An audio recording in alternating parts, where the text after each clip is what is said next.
Hey guys, this is Len and we are now on day 6 of my dropshipping journey, and for today I spent over 8 hours and I finally found a winning product after 2 days worth of searching, thinking and considering a lot of things. So this niche or industry that I am trying to get into is different from the one I mentioned yesterday, which is a clothing niche, because I already have a clothing store locally.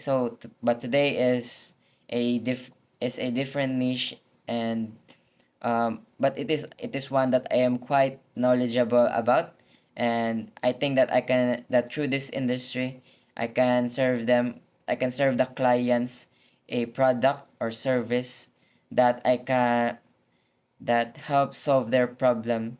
And yeah, I identified problems, and I think that the winning product that I have chosen would really help them. But so right now, I'm in the middle of after this video, I will be continuing to identify what type of what type of this product, what can I improve, and how can I set myself apart from my competitors and the already established brand that is related to my niche.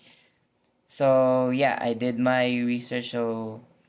And uh, it is quite overwhelming and a lot of information, new technicalities, new terms that I face.